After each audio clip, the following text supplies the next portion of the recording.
Hai Mel.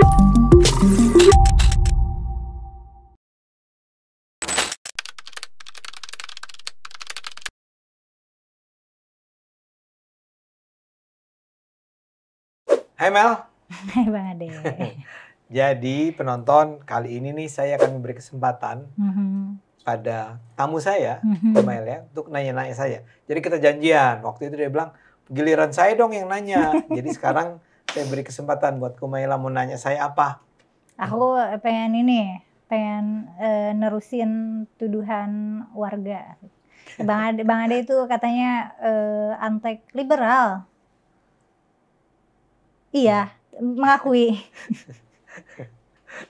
Ini sebelum ini, saya bikin podcast sama si Melani, saya bilang, kamu dituduh antek Kristen. Sekarang dibalikin, Bang Ade antek liberal. Pertanyaan saya, liberal tuh artinya apa? Yang liberal yang mana? Maksud saya kan gini, kalau orang bicara tentang ekonomi liberal, itu kan ekonomi pasar bebas, yang nggak peduli sama state, sama negara gitu ya, yang ya udah semua kompetisi aja, ya. Atau liberal yang mana? Nggak tahu, yang orang-orang takutin tentang liberal-liberal itu apa sih? Aku juga suka dibilang, wah ini liberal. Iya Bang, orang tuh suka sembarangan menggunakan istilah liberal. Tapi saya kira-kira ngerti, gini. Sebenarnya kamu juga sama saya. Kita ini adalah orang-orang yang kan percaya, ya. Kalau kamu kan mengatakan bahwa skeptis gitu ya, orang tuh harus skeptis sama apapun. Nggak harus. Atau cenderung atau apa? Kamu menyarankan orang bersikap skeptis lah terhadap. Nggak menyarankan. Terserah. Ini sebuah percakapan yang selesai di awal kayaknya. Oke, gini. Saya liberal tuh karena dianggap saya itu menganggap bahwa ajaran agama itu harus bisa ditafsirkan oleh siapapun, ya, dengan cara yang tergantung dia masing-masing, tergantung masing-masing orang itu.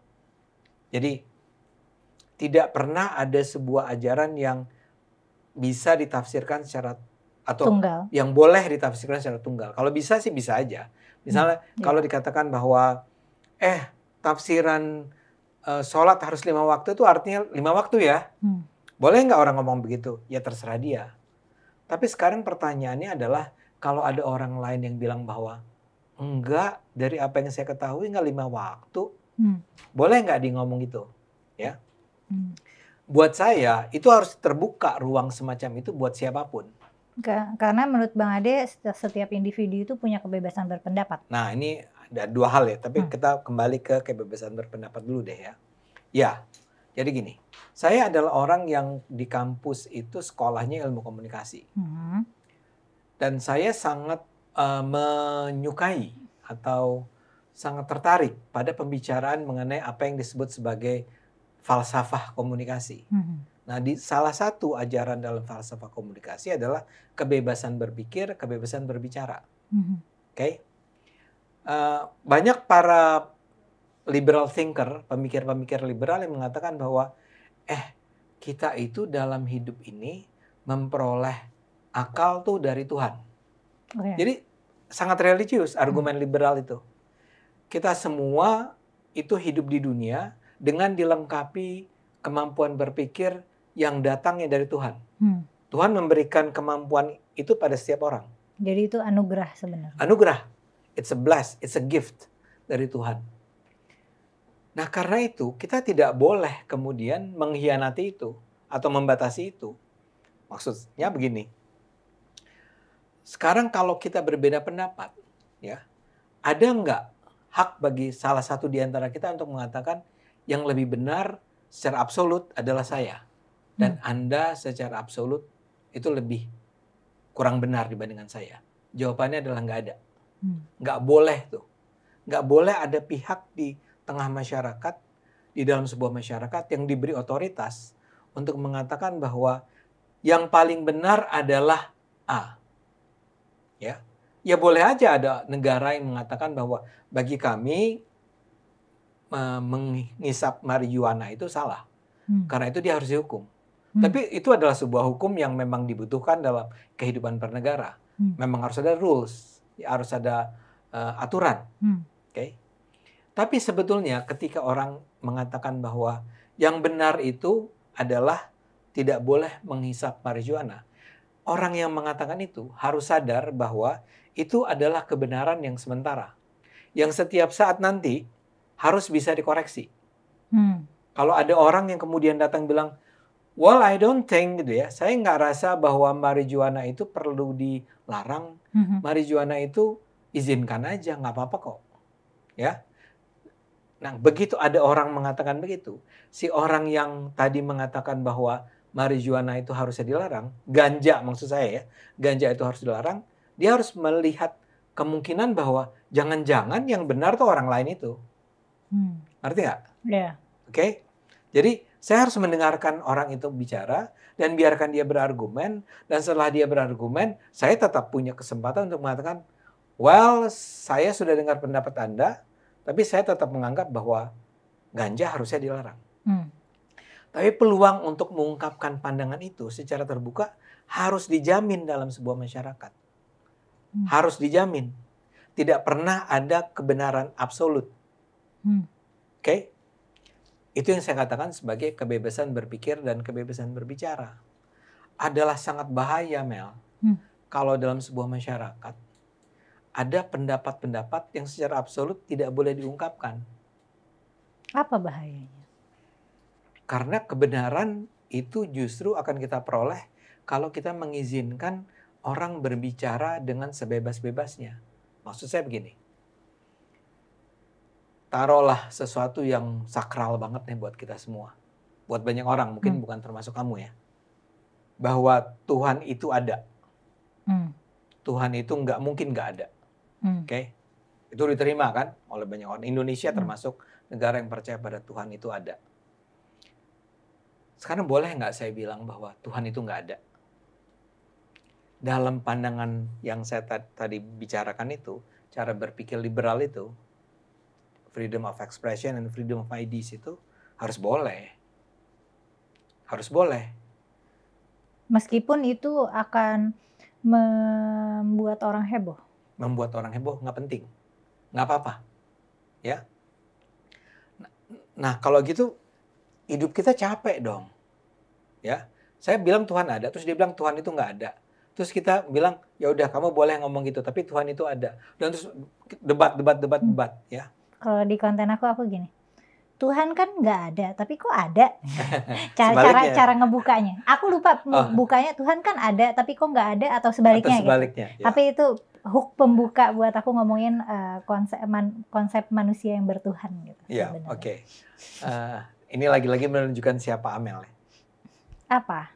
Menunjukkan siapa apa? Mau menunjukkan bahwa aku punya kecenderungan untuk mempertanyakan gitu, atau apa? Atau bahkan sebaliknya. Kamu mungkin punya kecenderungan mempertanyakan, tapi kamu adalah orang yang justru ingin memberi yang selalu merasa perlu untuk memberi ruang bagi perbedaan pendapat. Merasa perlu, lebih ke merasa bisa aja, karena aku mau dan aku bisa. Apakah diperlukan? Aku tuh nggak tahu apakah konten aku itu diperlukan. Aku tuh nggak penting. Iya. Dan nggak penting. Jadi, ini saya jadi loncat-loncat karena kalimat kamu tuh menarik buat saya. Kamu bukan soal kamu mau atau kamu nggak mau, tapi kamu bisa. Nah, kemampuan kamu, kebisaan kamu untuk berargumen tentang Tuhan itu ada atau tidak ada, itu diperoleh dari proses di mana kamu dibiasakan untuk berpikir secara berbeda. Ya, maksud saya gini. Kalau sekarang kita mulai melarang orang untuk berpikir secara berbeda, dia akan jadi bodoh. Dia tidak akan melihat kemungkinan bahwa ada opsi-opsi lain di luar apa yang saya yakini. Misalnya kayak tadi ya, saya percaya pada Tuhan. Tapi orang lain yang nggak percaya Tuhan tidak pernah boleh bicara. Di luar saya ya. Maka kepercayaan saya tentang Tuhan itu nggak pernah bisa diuji. Wong orang lain, emang nggak ada kok pendapat yang melihat bahwa Tuhan itu nggak ada. Jadi saya akan percaya pada Tuhan karena secara rutin dari generasi ke generasi semua orang bilang Tuhan itu ada, Tuhan itu ada, Tuhan itu ada, dan Tuhan itu benar. Ya, mungkin Tuhan itu ada, memang ada, dan saya percaya Tuhan itu ada. Tapi argumen saya tentang Tuhan itu ada, itu sebenarnya argumen yang lemah. Karena nggak ada yang men-challenge. Hmm. Makanya bagi orang-orang yang percaya pada kebebasan berpikir dan berbicara, salah satu manfaat kebebasan berpikir dan berbicara adalah kebenaran yang kamu yakini akan teruji terus-menerus. Kamu mungkin sebel sama orang yang ngomong berbeda dari pendapat kamu. Kamu sangat yakin Tuhan itu ada. Dan orang itu terus-terusan ngeledek-ledek Tuhan itu nggak ada, Tuhan itu nggak ada. Sebel kan? Tapi kan artinya Anda terpaksa menjawab pernyataan-pernyataan itu. Dan akan terpaksa mencari argumen-argumen yang bisa mendukung posisi kita. Ya? Persis. Makanya tadi kamu katakan, karena saya bisa menjelaskan itu. Bukan karena saya mau, karena saya bisa. Kamu sadar nggak? Kamu bisa itu. Karena dari kecil, mungkin ya saya duga, kamu sudah terbiasa berpikir tentang itu. Kamu udah terbiasa berpikir tentang kemungkinan misalnya paling gampang ini. Tuhan ada. Tuhan ada dan Tuhan terus mengawasi kita. Tapi ada kemungkinan lain. Tuhan ada tapi Tuhan sekarang udah tidur. Atau Tuhan ada tapi Tuhan tidak membiarkan, Tuhan itu membiarkan saja ya masyarakat. Jadi kayak philosophical exercise gitu ya? Philosophical exercise-nya terus-menerus ada di dalam kepala kita. Kayaknya diakui ya? Iya kan? Ya. Dan itu seharusnya dimiliki oleh bukan cuma kamu. Setiap warga harus diizinkan untuk berpikir seperti itu. Apakah itu terlalu berat buat warga? Enggak. Ini persoalan kebiasaan dilatih atau enggak. Nah, jadi kembali ke tadi. Jadi kebenaran itu enggak pernah satu. Oke? Bahaya kalau sampai ada pihak di dalam sebuah masyarakat yang menyatakan bahwa kebenaran itu adalah apa yang saya katakan benar ya. Dan kalian semua harus nurut sama ini.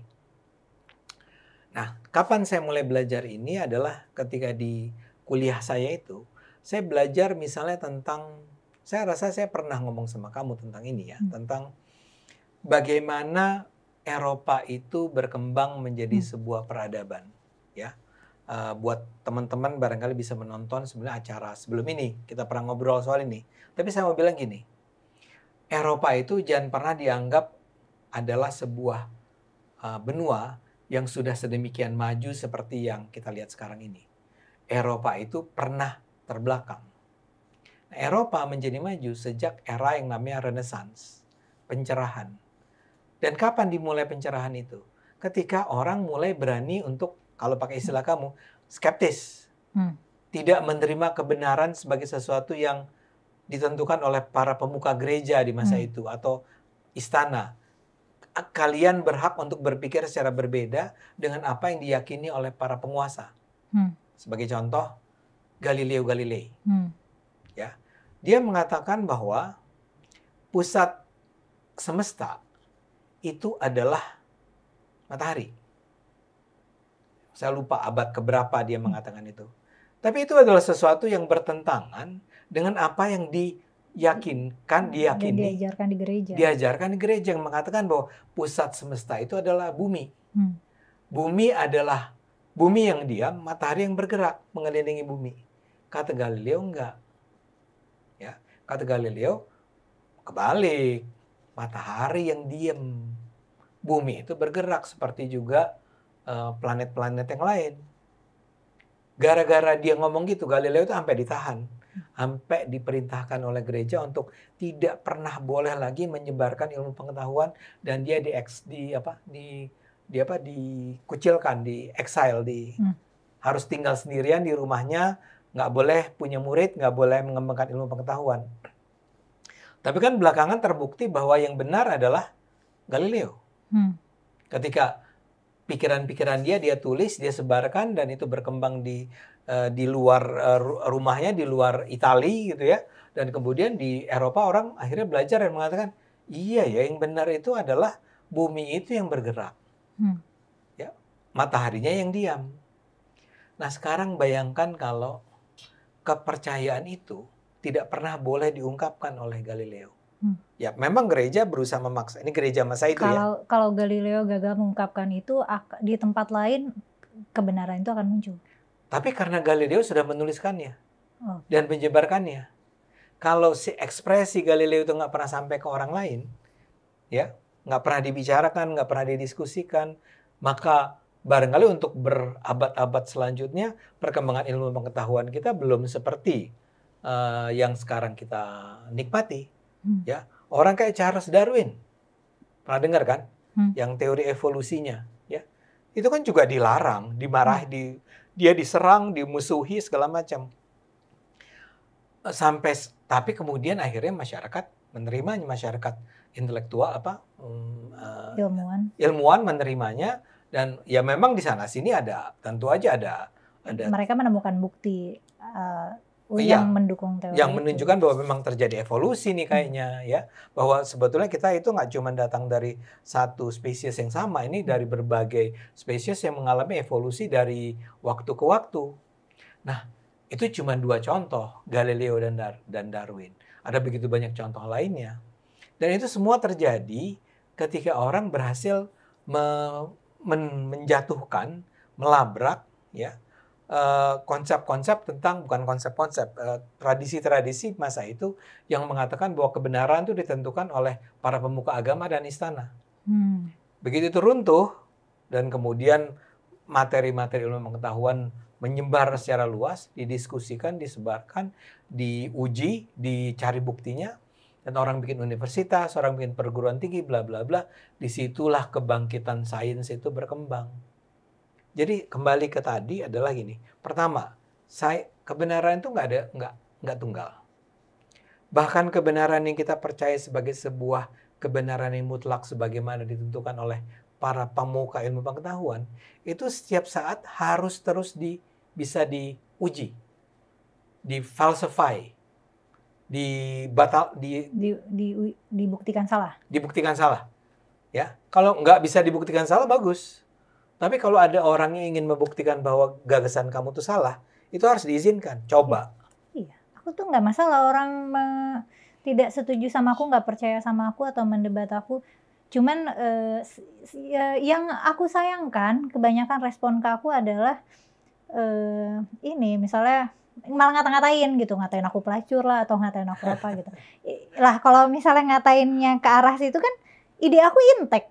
Iya, betul. Dan aku secara pribadi juga, aku juga intek gitu. Ya aku tetap sebegini adanya gitu. Yeah. Mau ada misalnya yang ngatain, ya ada misalnya 1000 komentar yang bilang aku jelek, gendut segala macam, itu kan tidak mengurangi kecantikan sebagaimana adanya gitu. Maksudnya komentar orang tuh tidak mengubah realitas gitu loh.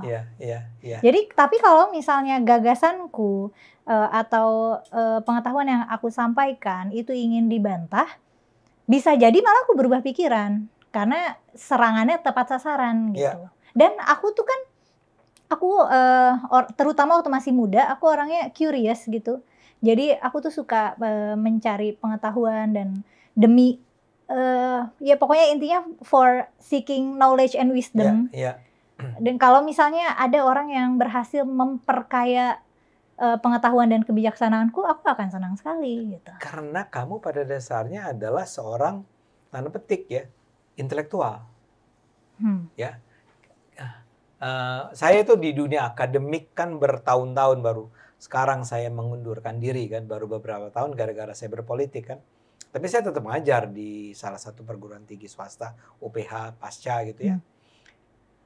Nah, di dunia akademik ya, itu memang diwajibkan bagi kita untuk selalu mencoba men-challenge kebenaran yang ada. Ya. Makanya saya tuh salah satu prinsip, misalnya dalam statistik nih ya, atau dalam metode ilmu pengetahuan, metode penelitian, kita tuh punya yang namanya hipotesis. Ya. Hipotesis itu adalah sebetulnya jawaban yang bersifat dugaan. Ya, dugaan. Jadi dugaan itu dalam arti nggak 100%. Yeah. Saya menduga kalau saya jalan dari sini ke Bogor yang jaraknya taruh 50 km dan saya berkendaraan dengan kecepatan 50 km per jam, saya mestinya mencapai Bogor dalam waktu 1 jam. Tapi itu baru hipotesis sebetulnya. Saya harus cek benar nggak? Kalau benar, diterima hipotesisnya. Ya. Kalau enggak, ya apa penjelasan kenapa dia nggak mencapai itu? Nah, dalam ilmu pengetahuan, memang kami selalu begitu diajarkan. Jadi dari waktu ke waktu, tahun ke tahun, kami diajari tentang teori-teori. Misalnya saja paling gampang tadi ketika kamu tentang ngomong liberal ya. Liberal itu kan kalau ekonomi free trade saya mau bilang.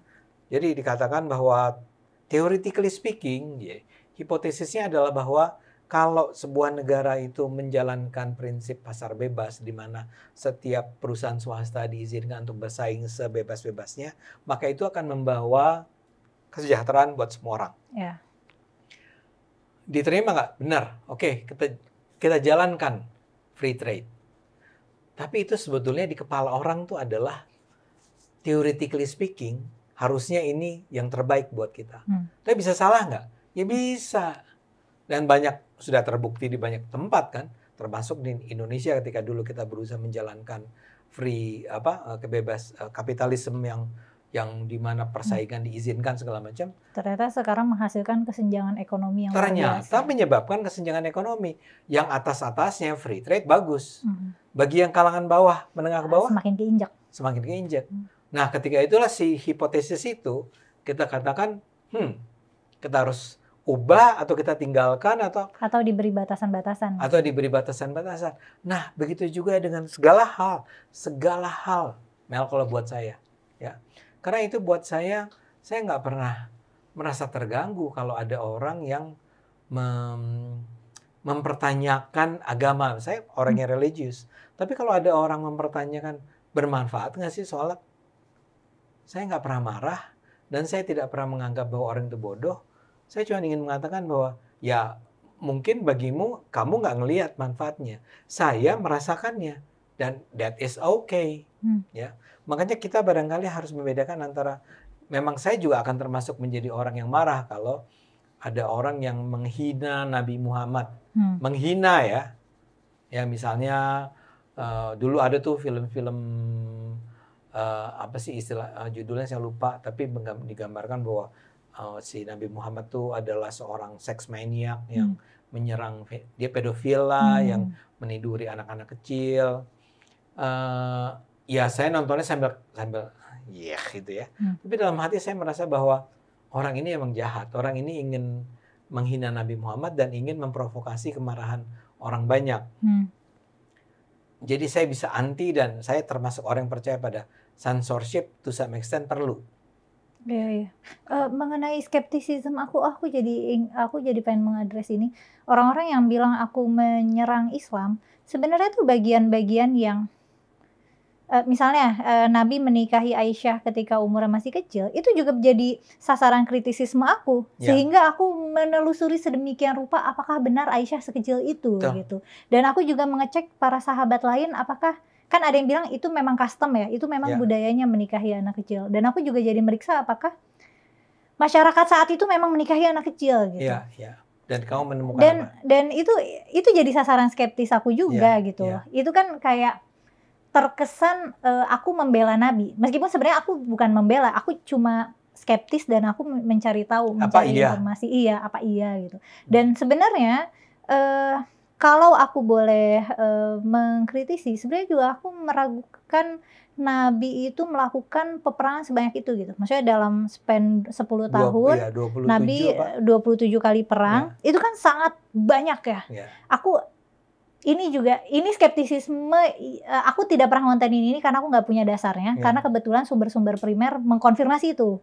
Tapi aku tetap punya skeptisisme, masa sih seproduktif itu perang? Aku mikir apakah sejarawan ini bikin cerita propaganda untuk mengesankan Islam itu garang supaya ditakutin gitu, imperialisme Islam saat itu gitu. Aku ada skeptisisme itu, tapi ini tidak aku bikin konten karena aku belum punya dasar apa-apa nih. Aku nggak karena sejauh ini catatan-catatan sejarah mengkonfirmasi itu gitu. Iya, betul sekali. Jadi saya tuh merasa bahwa ya kayak misalnya sekarang nih perang Israel Palestina segala macam, kan ada begitu banyak orang yang sekedar mengatakan ini kejahatan orang-orang Palestina aja yang nggak suka sama Yahudi dan seterusnya. Tapi lu pernah baca nggak sih sejarahnya? Ya, kamu pernah nggak menelusuri sejarahnya? Nah itu bagusnya sekarang tersedia di banyak tempat ya. Walaupun ya tentu saja kita harus hati-hati dengan siapa yang bikin sejarah itu ya. Kayak kamu bilang nih, jangan-jangan ini dibikin dalam rangka memperburuk image orang Palestina atau apa kan? Bisa aja begitu kan? Nah tapi itu semangat yang akan bisa ditimbulkan oleh skeptisisme seperti yang Anda katakan tadi, Mel, adalah keinginan untuk mencari tahu lebih banyak. Ya kan? Iya. Karena saya skeptis, maka saya berusaha membuktikan lebih jauh. Kadang berhasil, kadang tidak. Iya, Tapi betul. saya tidak menerima begitu aja. Emang iya bahwa seharusnya kayak tadi bahwa Nabi Muhammad itu emang suka perang karena dia ternyata perangnya 27 kali dalam 10 tahun. Kalau kamu mencari tahu lebih banyak, ya kalau ternyata terbukti nggak 27 tapi 17 misalnya, ya kan lebih bagus ya. Atau misalnya mungkin ada perang-perang yang sebenarnya ahistoris gitu, yang fabrikasi. Tapi ya so far aku tidak menemukan konfirmasi itu gitu. Jadi nggak bisa aku terusin. Kalau usia Aisyah kan aku bisa mengkomparasi beberapa riwayat. Gitu, dan ada testimoni-testimoni dari periwayat lain gitu, ada yang bisa aku bandingkan, ada peristiwa-peristiwa yang bisa aku jadikan pembanding. Nah kalau yang sejarah perang itu agak sulit. Nah jadi sekarang kembali ke jawaban yang pertanyaanmu yang awal, saya mau bilang bahwa bayangkan apa yang terjadi kalau masyarakat ini diizinkan untuk melakukan kebebasan, memiliki kebebasan berpikir dan memiliki kebebasan berbicara. Asumsi orang-orang itu berbahaya. Banyak yang menganggap Bang Ade itu orang berbahaya. Banyak yang menganggap, wah ngeri banget ini Kumaila, mengerikan, menyeramkan. Banyak yang merasa berpikir bebas itu adalah hal yang mengancam, hal yang mengerikan, hal yang menakutkan. Meskipun aku tidak menangkap menakutkannya di mana, tapi mungkin Bang Ade paham kenapa itu menakutkan. Karena itu mengancam mereka-mereka yang selama ini sudah merasa dirinya memiliki kebenaran. Coba siapa yang paling terganggu kalau orang berpikir secara terbuka? Nah, aku nggak paham. Siapa yang paling terganggu? Kalau misalnya siapa orang-orang yang dianggap memiliki otoritas atas kebenaran? Entah pemerintah, pemuka agama. Pemerintah itu kan enggak ya? Setiap saat bisa diganti dan segala macam. Tapi ya pemerintah juga. Dulu Soeharto kan Presiden Soeharto, pemerintahan Soeharto sangat anti sama kebebasan karena begitu orang dibiarkan bebas berpikir, berbicara, kejahatan-kejahatan dia bisa ketahuan kan. Tapi sekarang kita misalnya bicara agama. Selama ini ada banyak para pemuka agama yang merasa dirinya punya otoritas untuk mengatakan ini boleh, ini tidak boleh. Itu kan dikonfirmasi masyarakat.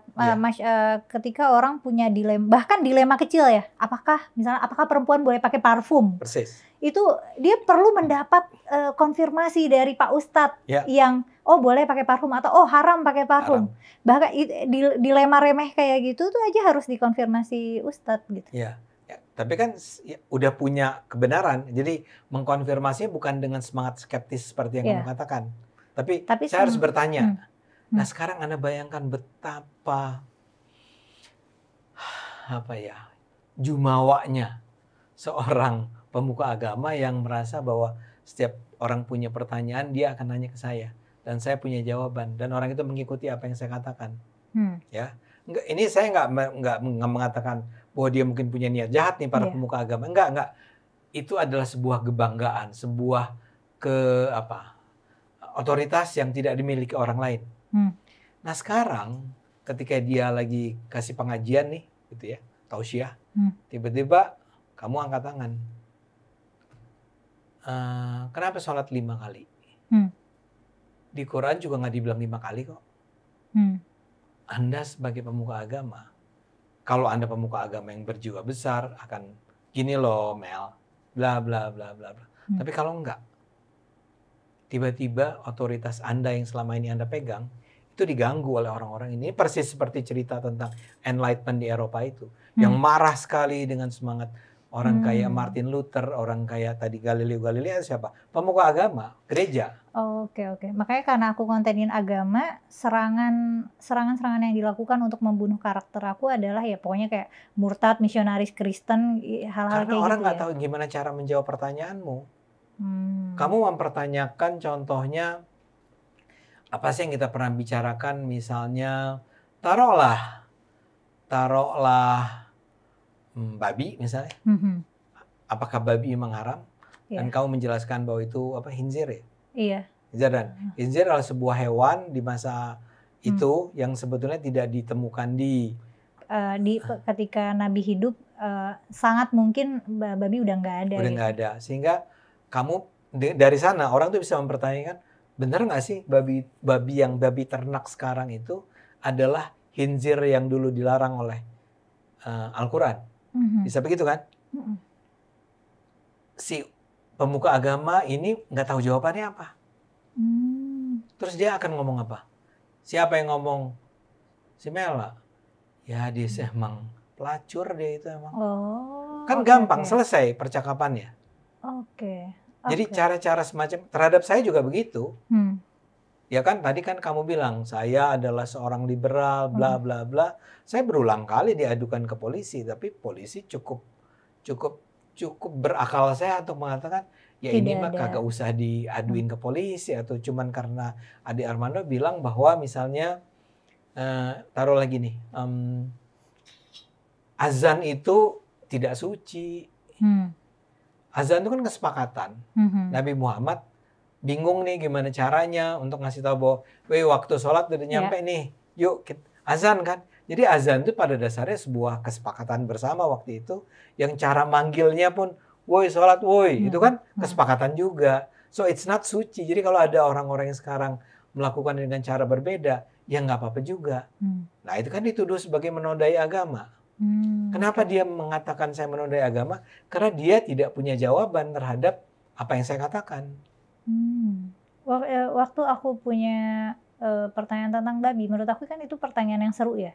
Kayak separuh dunia ini makan babi dan gak apa-apa, tapi ini orang muslim pokoknya babi itu kayak dosa banget.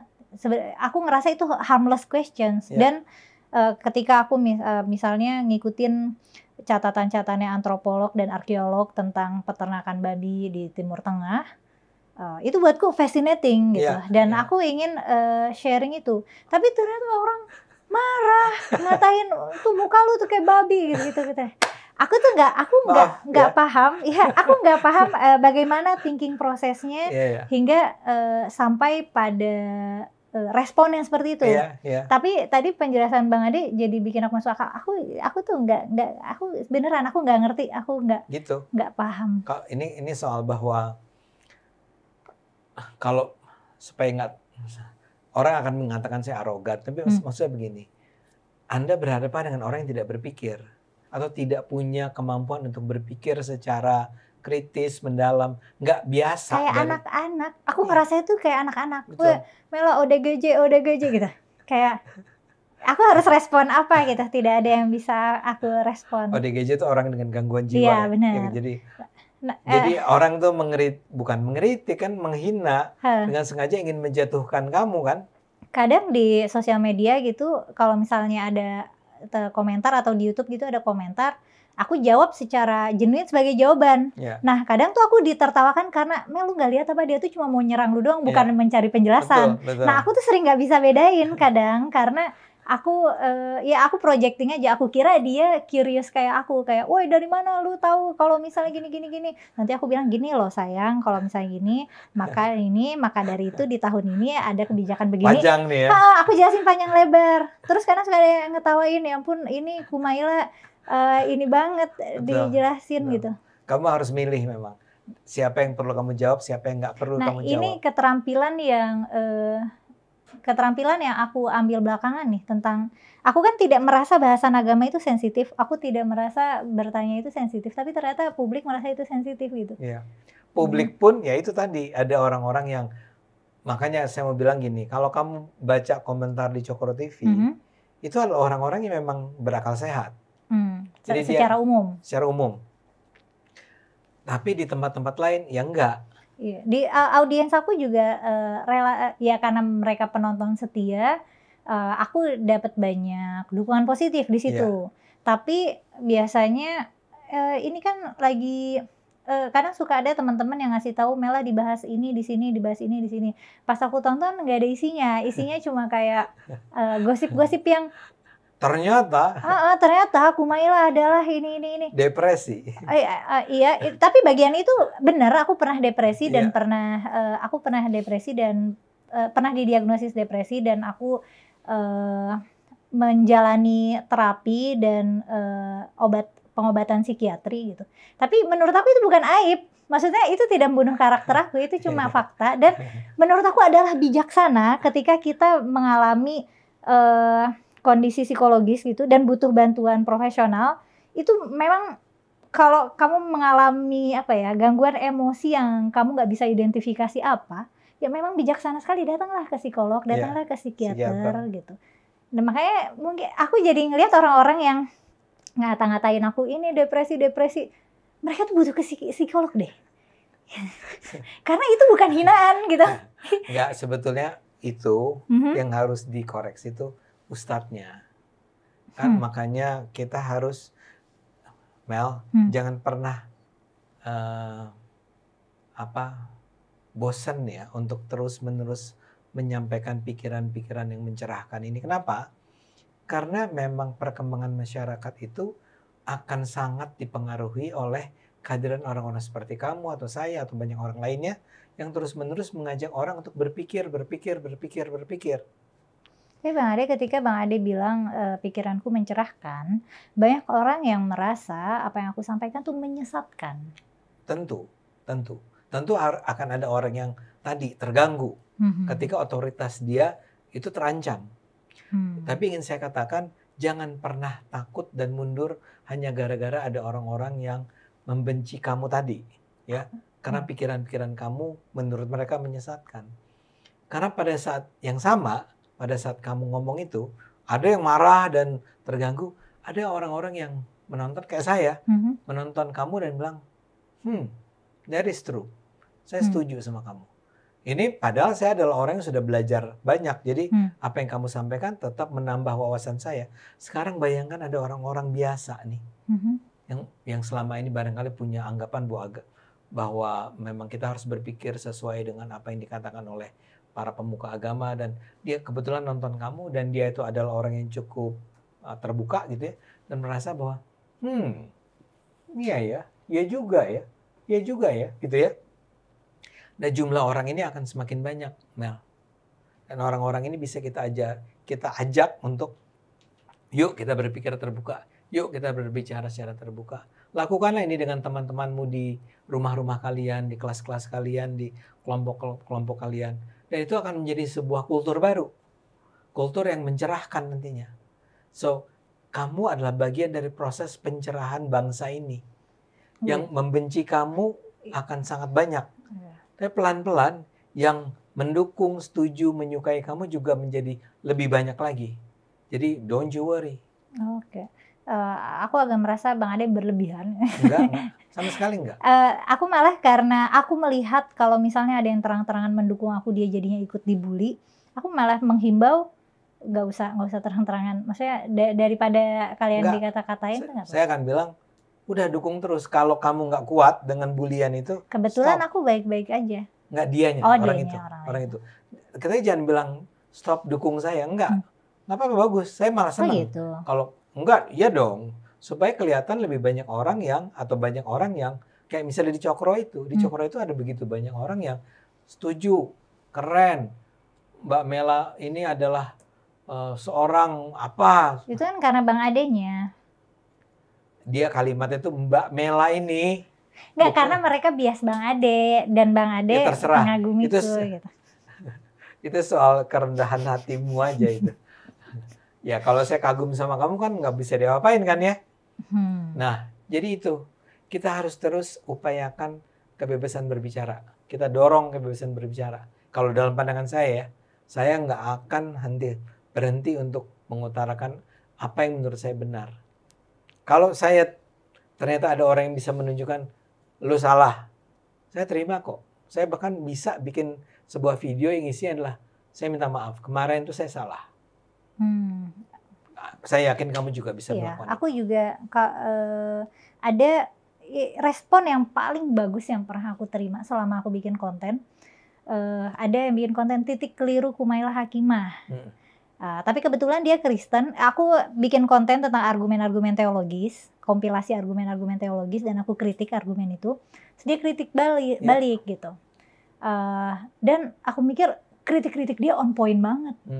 Habis itu aku kasih respon, aku kasih pembelaan yang perlu aku bela gitu. Aku kasih pembelaan di mana menurutku dia yang salah paham, tapi aku benarkan, maksudnya kritik dia yang aku bilang beberapa hal kritik dia itu emang benar gitu. Aku memang melakukan itu, misalnya dia bilang aku oversimplifikasi argumen, aku memang melakukan itu supaya videonya nggak terlalu panjang. Dan aku kan sebagai orang yang mencoba mematok standar pengetahuan itu bisa dipertanggungjawabkan sedemikian rupa. Aku merasa berhutang sama dia. Akhirnya kita ngobrol, akhirnya kita bikin podcast gitu. Nah, so far yang paling bagus itu baru itu, yang dia tidak ada sedikit pun misalnya menghina personalku atau bikin gosip aneh gitu. Itu adalah representasi dari keterbukaan dia, keluasan wawasan dia.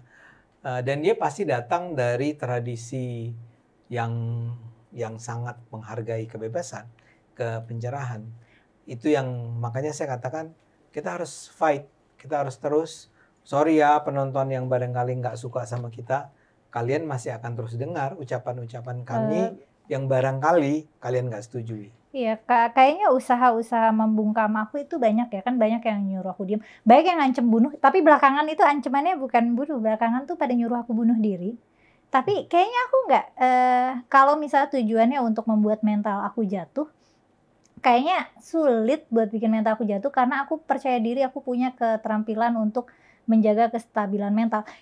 Sejarah depresi aku dan terapi aku tuh melatih aku sedemikian rupa untuk resilient gitu. Jadi aku tahu kalaupun suatu hari mentalku jatuh, aku tahu cara menolong diriku sendiri gitu. Amin. Jadi aku sih kebetulan syukurnya nggak ada rasa takut-takut yang gimana, dan nggak akan berhenti juga, kecuali misalnya ya hal yang nggak bisa aku ini ya, misalnya aku sakit atau aku mati ya berhenti gitu. Tapi kalau misalnya karena serangan-serangan kayak gitu sih, syukurnya di aku secara mental hampir nggak ada pengaruhnya sih. Saya senang sekali mendengar jawabanmu ini, karena memang kita butuh orang-orang yang terus dengan percaya diri terus memperjuangkan kebebasan dan kebenaran. Oke? Jadi tidak berbahaya, bebas berpikir tidak berbahaya. Justru bukan hanya tidak berbahaya, itu wajib kita lakukan. Kita harus bebas berpikir, bebas berbicara. Dan itu tidak menakutkan? Sama sekali enggak. Orang yang takut sama kebebasan berpikir dan kebebasan berbicara, ya adalah orang yang memang penakut. Orang yang diuntungkan oleh ketertutupan. Orang yang diuntungkan oleh kebohongan. Dan kalau misalnya karena alasannya religius, itu berarti juga sebenarnya dia sedang mengkhianati anugerah Tuhan yang telah memberikan dia akal gitu. Persis. Tuhan memberikan kita akal, kita manfaatkan akal itu dengan cara sebaik-baiknya. Oke? Terima kasih Bang Ade. Mel, terima kasih penonton. Kita ketemu lagi di acara berikutnya.